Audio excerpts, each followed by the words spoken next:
प्रभु यीशु मसीह के नाम में आपको अनुग्रह, शांति और आशीष मिले। 1860 ईस्वी में इस व्यक्ति का जन्म हुआ था और एक बहुत ही छोटी शुरुआत थी। एक बहुत ही छोटा अनजाना, यानी कोई जानता नहीं था, ऐसा परिवार था। इस व्यक्ति का नाम जिप्सी स्मिथ था, यानी बंजारा। लोग इसी नाम से उसको जानते थे और बंजारे परिवार में ही इसका जन्म हुआ था 1860 मार्च में, इंग्लैंड के एक इलाके में, जंगल के इलाके में, क्योंकि ये बंजारे थे और ये रोमानी कम्युनिटी से आते थे। और बहुत ही ये जो बच्चा था जिसका नाम फिर बंजारा पड़ा, इसका बहुत ही चुनौती वाला बचपन था। जब बंजारा छोटा ही था तो स्मॉल पॉक्स से इसकी मां मर गई। इसका फादर, जिसका नाम कॉर्नेलियस स्मिथ था, ये कई बार कई सारे क्राइम्स के कारण जेल में आता जाता रहता था, कभी जेल के अंदर कभी जेल के बाहर। लेकिन एक बार बंजारे के पिता ने जेल में प्रभु यीशु मसीह का सुसमाचार सुना। प्रभु यीशु मसीह के प्रेम के बारे में कि कैसे उसने पापियों के लिए अपना प्राण क्रूस पर दिया और कैसे वो सेत मेत में मनुष्य को पापों की क्षमा और अनंत जीवन देता है और नहीं चाहता है कि मनुष्य पाप के कारण अनंत काल के लिए नरक में दुख उठाए। तो इस बात से बंजारे के पिता के जीवन में काम हुआ, उनका जीवन बदला, उनका उद्धार हुआ, प्रभु यीशु को जाना। और ना केवल बंजारे के पिता, लेकिन उसके जो चाचा ताऊ थे, भाई भी जो थे, उनका भी जीवन बदला। इस पूरे परिवार में जो बंजारे थे, एक बड़ा बदलाव आया प्रभु यीशु के अनुग्रह के कारण, उसके संदेश के कारण।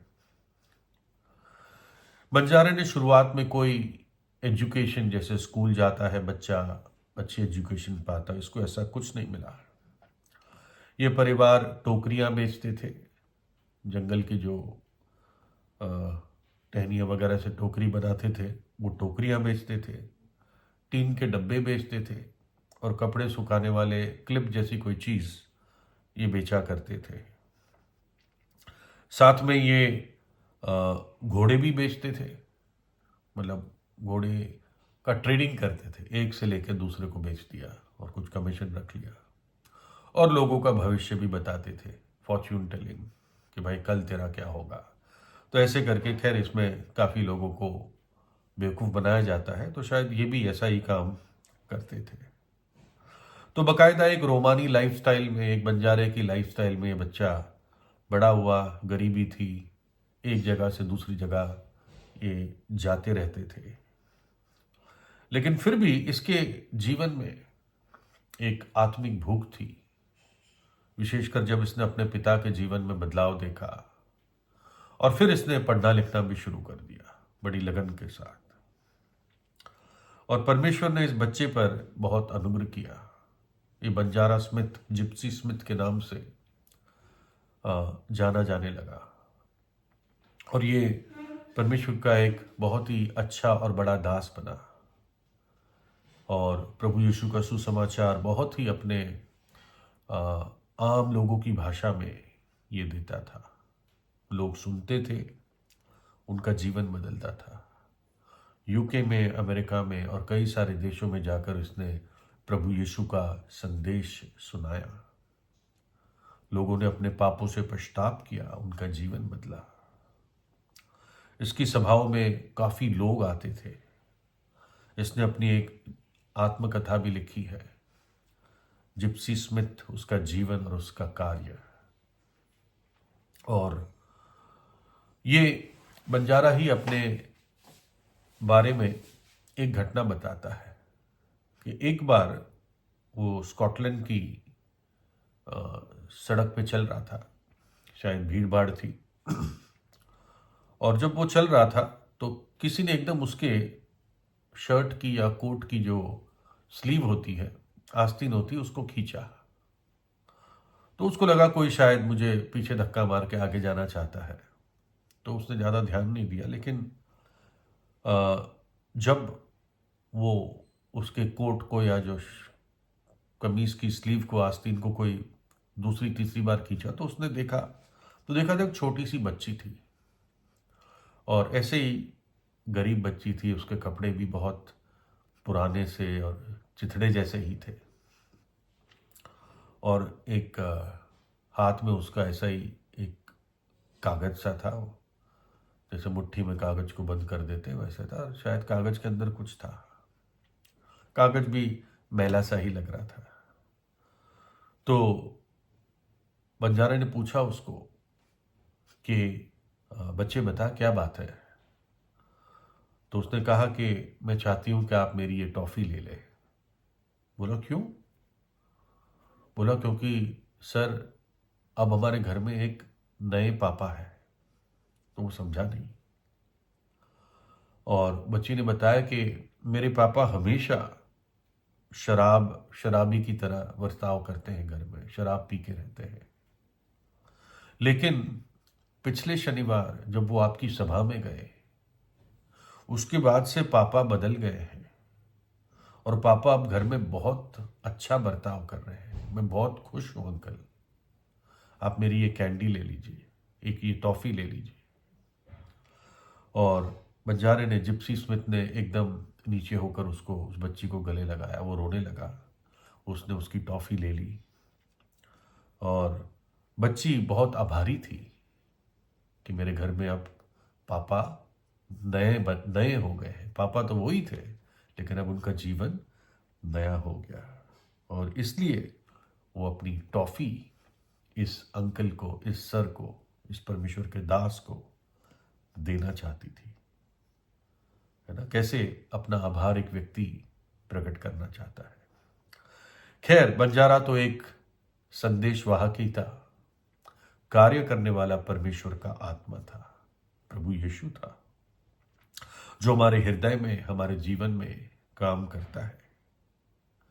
जिसके भी जीवन में परमेश्वर का कार्य होता है, सबसे पहले वो व्यक्ति पाप के लिए कायल होता है, और उसे एक उद्धारकर्ता की जरूरत महसूस होती है। उसको पापों की क्षमा पाने की महसूस होती है। एक अंधा व्यक्ति था, उसने भी प्रभु यीशु के अनुग्रह को अनुभव किया। पहले वो अंधा था, प्रभु यीशु ने उसको दृष्टि दी, और उसने ये गवाही दी कि पहले मैं अंधा था, लेकिन अब मैं देखता हूं। पहले मैं अंधा था, अब मैं देखता हूं। परमेश्वर एक पापी के जीवन में एक नए हृदय की रचना करता है।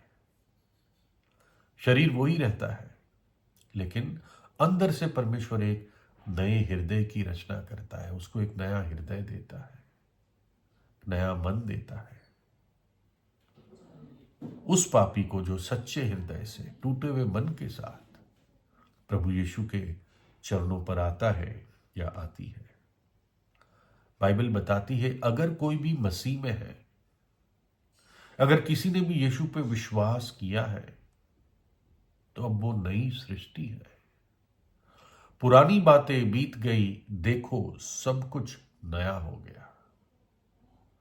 प्रभु यीशु मसीह ने कलवरी के क्रूस पर हम पापियों के लिए अपना प्राण दिया। हमारे पापों को, गुनाहों को, अपराधों को उसने अपने शरीर में उठा लिया, और उसकी सजा क्रूस के ऊपर अपने शरीर में प्रभु यीशु ने सही। दुख उठा उठाकर उसने हमारा कर्ज भर दिया। अपना पवित्र लहू यीशु मसीह ने क्रूस पर बहा दिया। हमारे प्राणों की कीमत उसने चुकाई, और वो तीसरे दिन मृतक में से जी उठा। अब ना केवल वो पापी को क्षमा करता है, सिर्फ वो पापी जो उसके पास विश्वास से आता है, ना केवल उसको क्षमा करता है, परंतु उसके सारे पापों को अपने लहू से धो देता है। इसलिए बाइबल कहती, पुरानी बातें बीत गई, देखो सब कुछ नया हो गया। जब पाप हट जाता है, जब पाप धुल जाता है, तो पाप का श्राप भी हट जाता है और उस श्राप के बदले में आशीष आती है। प्रभु यीशु विश्वास करने वाले को आशीष देता है। आप विश्वास करेंगे, आप भी उस आशीष को अनुभव करेंगे। सिय्योन से परमेश्वर आपको आशीष देगा। प्रभु यीशु आपको आशीष दे।